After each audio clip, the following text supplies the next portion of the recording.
যখন দেখবেন এক সপ্তাহ আপনার পড়া হবে না, যে এক সপ্তাহ আমি মোবাইল টিপছি এই টাইমটায়, তখন পরের সপ্তাহ থেকে আপনি মোবাইল চালানোটা বন্ধ করে দিবেন।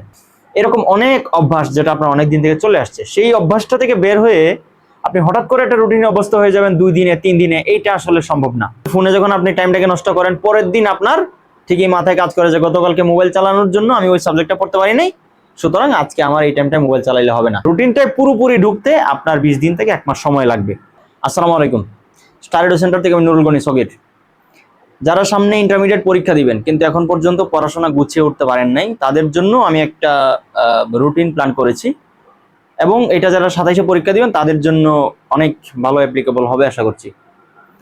সেটা হচ্ছে যে ধরেন সবার কিন্তু রুটিন প্রয়োজন নাই, আবার অনেক ছাত্র রুটিনের বাহিরে পড়াশোনা হয় না, যেটা আমার হইতো না।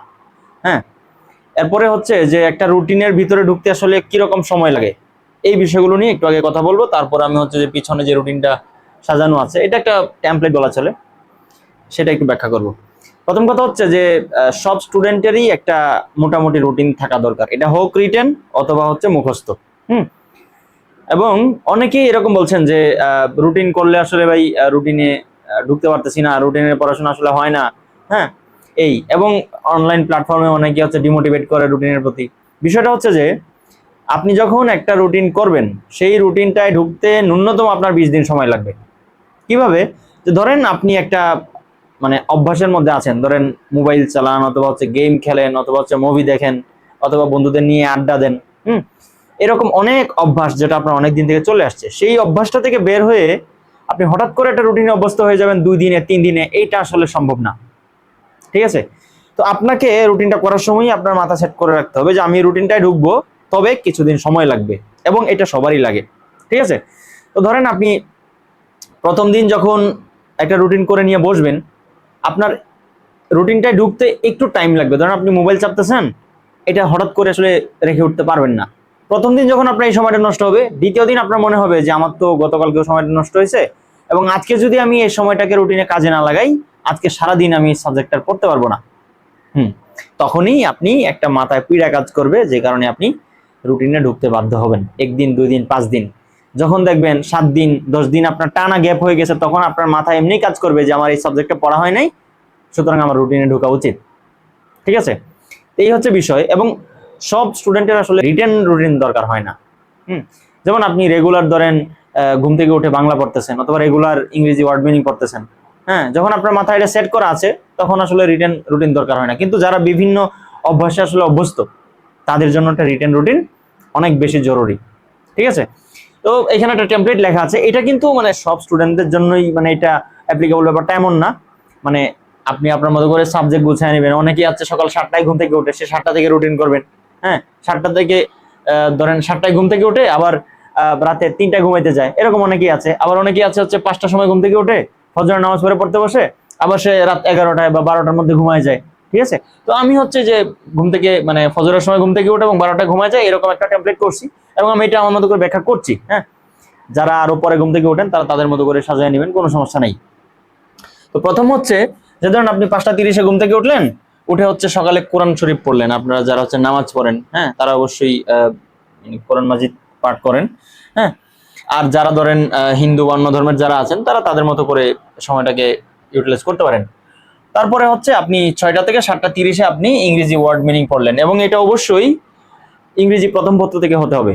এবং এটা যদি হয়, হ্যাঁ, আর সকাল টাইমটা কিন্তু মানে মেমোরি শক্তি অনেক ভালো থাকে। ঠিক আছে? মেমোরাইজিং জিনিসগুলো আসলে মুখস্থ করতে অনেক বেশি একটা ভালো মেমোরির দরকার হয়, যে কারণে সকালে এটা পড়লেই সবচেয়ে ভালো। এবং ইংরেজি ফার্স্ট পার্ট থেকে যখন আপনি এগুলো পড়বেন, অবশ্যই লেসন ধরে ধরে ওয়ার্ড মিনিং গুলো পড়বেন এবং সিনোনিম অ্যান্টোনিম সহ পড়বেন। আরেকটা বিষয় হচ্ছে অবশ্যই লিখে লিখে পড়বেন। এইটা করলে অনেক বেশি কাজে দেয়। আমি একটা সামনের ক্লাসে আমার এক বন্ধুর গল্পটা আমি বলবো।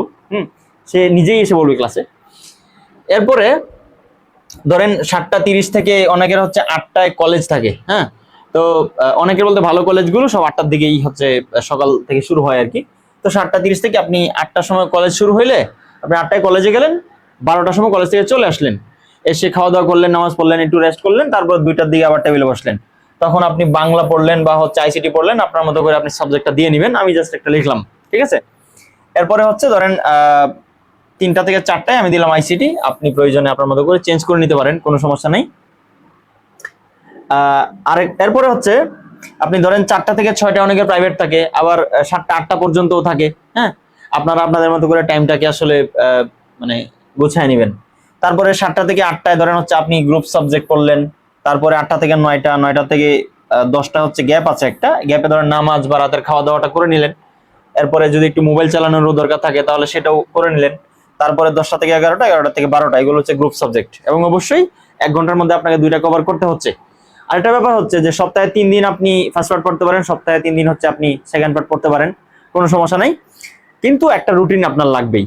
আপনি যদি ইন্টারমিডিয়েটে ভালো রেজাল্ট এবং একটা বিশ্ববিদ্যালয়ে আপনার চান্স নিশ্চিত করতে চান, আপনার একটা রুটিন মাস্ট। তো এই হচ্ছে বিষয়। আপনি আপনাদের মতো করে সাবজেক্ট এবং টাইমটাকে গোছায় নেবেন। তবে সবারই একটা রুটিন লাগবে, এবং যারা বলে রুটিন লাগবে না, হ্যাঁ, এই যে ধরেন একটু ফোন, হ্যাঁ, তারপর হচ্ছে ফোনে যখন আপনি টাইমটাকে নষ্ট করেন, পরের দিন আপনার ঠিকই মাথায় কাজ করে যে গতকালকে মোবাইল চালানোর জন্য আমি ওই সাবজেক্টটা পড়তে পারি নাই, সুতরাং আজকে আমার এই টাইমটা মোবাইল চালাইলে হবে না। ঠিক আছে, যেই কারণে একটা রুটিন আপনার লাগবেই। 1 দিন সময় নষ্ট হবে, 2 দিন সময় নষ্ট হবে, 3 দিন সময় নষ্ট হবে, যখন দেখবেন 1 সপ্তাহ আপনার ধরেন আমি যদি দেখি যে সন্ধ্যায় আছে কি, সন্ধ্যায় আছে হলো গ্রুপ সাবজেক্ট, ধরেন আপনি এখানে পরিণতি দিলেন অথবা হিসাব বিজ্ঞান দিলেন যারা কমার্সের আছেন, অথবা সায়েন্সের যারা আছেন তারা ধরেন বায়োলজি দিলেন, যখন দেখবেন 1 সপ্তাহ আপনার পড়া হবে না, যে 1 সপ্তাহ আমি মোবাইল টিপছি এই টাইমটায়, তখন পরের সপ্তাহ থেকে আপনি মোবাইল চালানোটা বন্ধ করে দিবেন। ঠিক আছে, এটা আপনার একটা মেন্টাল পীড়া থেকে এটা তৈরি হবে, এবং এটা আপনি করবেন। তো যেই কারণে একটা রিটেন রুটিন আপনার লাগবেই, এবং এই রুটিনটা থাকলে আপনার পড়াশোনায় একটা গতি আসবে, এবং রুটিনটায় পুরোপুরি ঢুকতে আপনার 20 দিন থেকে 1 মাস সময় লাগবে। এই 1 মাসে যখন আপনি একটা রুটিনে ঢুকবেন, তখন দেখবেন আপনার পড়াশোনার মধ্যে একটা গতি আসছে, এবং আপনার প্রতিদিন একটা সাবজেক্ট মানে অন্তত চোখ বুলানো হচ্ছে। ঠিক আছে, আপনারা যদি চান, হ্যাঁ, আর্টসের অথবা সায়েন্সের অথবা কমার্সের, আপনাদের সময় অনুযায়ী যদি একটা রুটিন চান, আমি একটা রুটিন তৈরি করে দিতে পারি। আপনারাও যারা হচ্ছে ভালো রেজাল্ট করতে চান এবং বিশ্ববিদ্যালয়তে চান্স নিশ্চিত করতে চান, তারা একটা রুটিনে ঢুকবেন এবং নিয়মিত পড়াশোনা করবেন। সবাইকে ধন্যবাদ, আজকে এই পর্যন্তই। দেখা হচ্ছে আগামী কোনো ক্লাসে। আসসালামু আলাইকুম।